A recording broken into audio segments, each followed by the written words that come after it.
Fly me to the moon and let me play among the stars. Assalamualaikum warahmatullahi wabarakatuh. Kembali lagi dengan saya Muhammad Syahki, jurusan Kewirausahaan, Fakultas Ekonomi dan Bisnis, Universitas Sumatera Utara. Nah, kali ini kita akan membahas sumber hukum Islam, dan saya sudah mempersiapkan beberapa pertanyaan yang akan kita jawab sama-sama. Untuk itu, langsung saja kita masuk ke pembahasannya. Let's go! Oke, kita masuk ke persoalan yang pertama. Kenapa Zaid bin Thabit melakukan pengumpulan Al-Quran di masa pemerintahan Abu Bakar As-Siddiq? Nah, jadi Zaid bin Thabit ini adalah seorang sahabat Nabi Muhammad yang memiliki peran penting dalam pengumpulan dan penyusunan Al-Quran. Jadi Zaid bin Thabit ini melakukan pengumpulan Al-Quran tersebut setelah kematian atau meninggalnya Nabi Muhammad SAW atas perintah Abu Bakar As-Siddiq.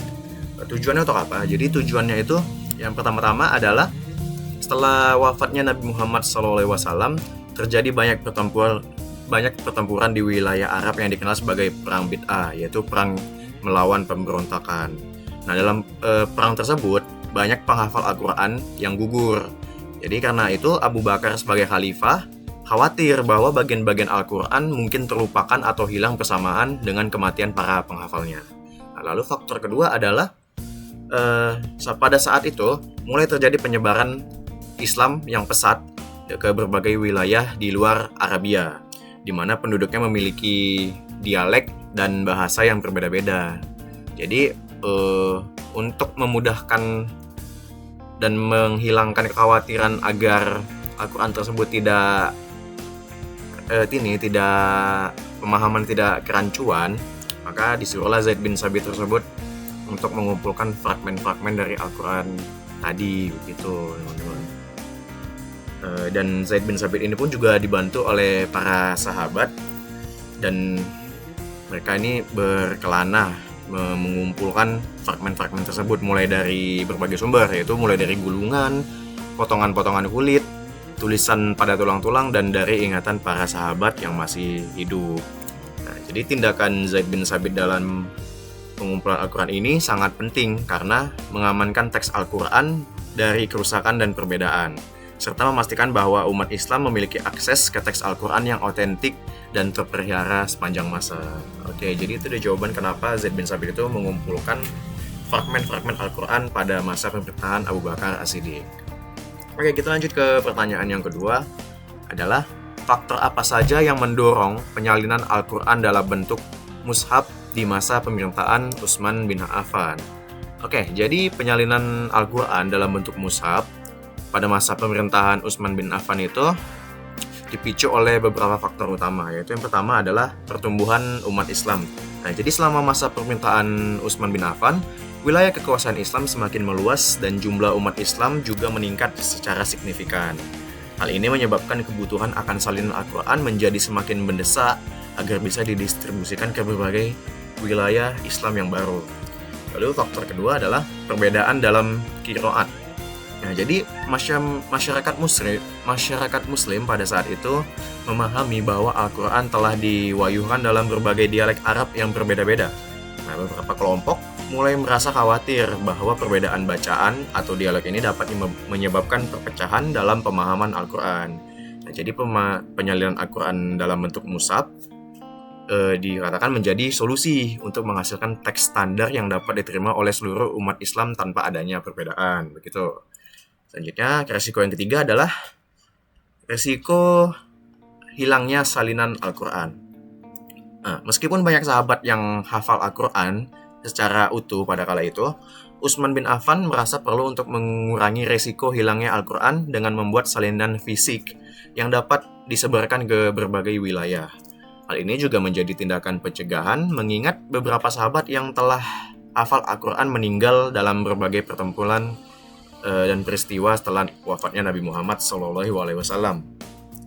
Selanjutnya kita masuk ke faktor yang keempat, adalah keinginan untuk standarisasi. Nah, Utsman bin Affan memiliki keinginan untuk menciptakan satu teks Al-Quran yang standar yang dapat diterima oleh seluruh umat Islam. Dengan demikian, penyalinan Al-Quran dalam bentuk mushaf menjadi langkah penting untuk mencapai standarisasi tersebut, teman-teman. Lanjut yang ke faktor terakhir, yaitu adalah permintaan dari para sahabat. Nah, beberapa sahabat, termasuk Umar bin Khattab, menyarankan kepada Utsman bin Affan untuk melakukan penyalinan Al-Quran sebagai tindakan pencegahan terhadap kemungkinan perbedaan dalam pemahaman Al-Quran di masa yang akan datang. Jadi itu dia beberapa faktor penting yang menjadi pertimbangan Utsman bin Affan untuk membuat mushaf pada kala itu ya, teman-teman. Oke, kita lanjut ke pertanyaan yang ketiga adalah kenapa Umar bin Abdul Aziz merasa penting membukukan hadis dan sekiranya apa yang dia lakukan begitu. Nah, jadi untuk jawaban pertanyaan ini adalah Umar bin Abdul Aziz merasa penting untuk membukukan hadis karena ingin memelihara sejarah atau ajaran Islam yang murni, yaitu menentang bid'ah, memberikan panduan yang jelas, dan menjamin konsistensi dalam praktik keagamaan umat Islam. Ia memerintahkan para ulama untuk mengumpulkan, memverifikasi, dan membukukan hadis yang sahih untuk menegakkan ajaran Islam yang otentik. Langkah ini tentu menjadi kontribusi pentingnya dalam sejarah Islam ya, teman-teman. Oke, kita masuk ke pertanyaan terakhir atau pertanyaan keempat. Itu adalah kesulitan apa yang terjadi dalam pengamalan ajaran Islam jika ijtihad tidak diperbolehkan. Oke, jadi jika ijtihad itu tidak diperbolehkan, umat Islam dapat mengalami kesulitan dalam menyesuaikan ajaran Islam dengan perubahan zaman, menemukan solusi untuk masalah kontemporer, terjebak dalam tafsir harfiah, kehilangan inovasi dan perkembangan intelektual, serta mengatasi perbedaan pendapat.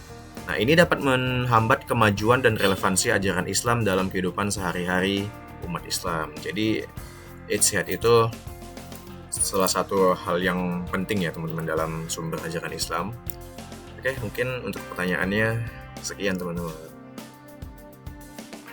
Nah, itu dia tadi sedikit pembahasan tentang sumber hukum Islam dan ijtihad. Semoga bisa bermanfaat untuk kita semua, karena tadi kita bisa belajar bareng-bareng lagi, dan saya harap semoga kedepannya banyak materi-materi lagi yang bisa kita pelajari bersama. Dan mungkin untuk kesempatan kali ini itu saja bisa saya sampaikan, teman-teman.